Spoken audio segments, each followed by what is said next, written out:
एक वक्त की शहंशाह और हिंदुस्तान के सबसे बड़े साम्राज्य के वारिस जब अपनी ही जमीन पर बेघर हुए तो उनका आखिरी सफर किसी फिल्म की कहानी से भी ज्यादा दर्दनाक था। म्यांमार की उस तंग कोठरी में बैठे बूढ़े बादशाह को शायद यह अंदाजा भी नहीं था कि वह न सिर्फ अपनी सल्तनत बल्कि अपने देश से हमेशा के लिए दूर कर दिए गए हैं। 1857 की क्रांति का शोर दिल्ली की गलियों से शुरू होकर पूरे उत्तर भारत में फैल चुका था। उस वक्त मुगल सल्तनत की हालत एक सूखे पत्ते जैसी थी जिसे बस एक झटके की जरूरत थी। बहादुर शाह जफर, जिनकी सत्ता लाल किले की दीवारों तक सिमट कर रह गई थी, अनमने ढंग से इस विद्रोह का चेहरा बना दिए गए। विद्रोही सिपाहियों ने उन्हें अपना बादशाह घोषित तो कर दिया, लेकिन क्या एक 82 साल के बुजुर्ग के कंधों पर उस वक्त इतना बड़ा साम्राज्य वापस खड़ा करने का भार था? यह एक ऐसा सवाल है जो आज भी इतिहासकारों के बीच बहस का मुद्दा है। ब्रिटिश सेना ने जब दिल्ली पर दोबारा कब्जा किया तो मंजर खौफनाक था। हजारों लोग मारे गए और लाल किले में खून की होली खेली गई। बहादुर शाह जफर ने हुमायूं के मकबरे में शरण ली, लेकिन अंग्रेज जानते थे कि अगर मुगल बादशाह जिंदा रहा तो वह कभी भी विद्रोह की चिंगारी फिर से भड़का सकता है। अंत में वही हुआ जिसका डर था। उन्हें गिरफ्तार कर लिया गया, लेकिन उन्हें फांसी नहीं दी गई। अंग्रेजों ने उन्हें एक लंबी और तकलीफदेह सजा के लिए चुना निर्वासन। उन्हें रंगून भेज दिया गया, जो आज म्यांमार का हिस्सा है।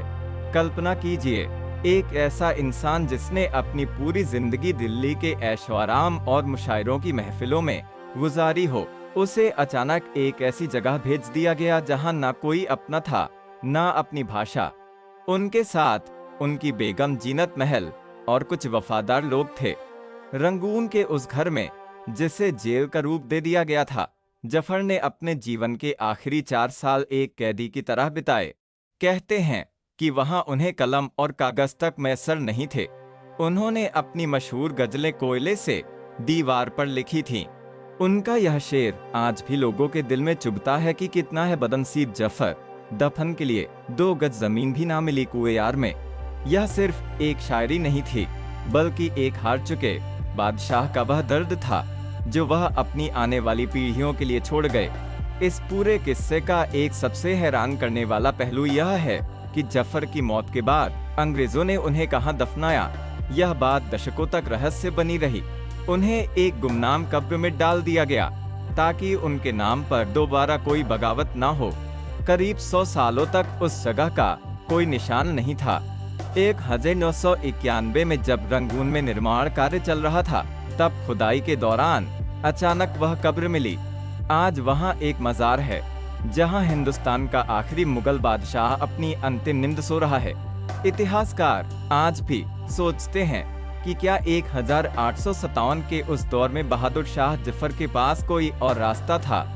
क्या वह वाकई एक कमजोर राजा थे या फिर वह केवल परिस्थितियों के शिकार थे? कुछ का मानना है कि उन्होंने जानबूझकर क्रांति का नेतृत्व संभाला ताकि भारत को आजाद कराया जा सके, जबकि कुछ उन्हें एक ऐसा बेबस बूढ़ा मानते हैं जिसे सिपाहियों ने अपनी ताकत के लिए इस्तेमाल किया। सच्चाई जो भी हो, जफर का निर्वासन सिर्फ एक राजा का जाना नहीं था, यह उस पूरे दौर का अंत था जिसे हम मुगल युग के नाम से जानते हैं।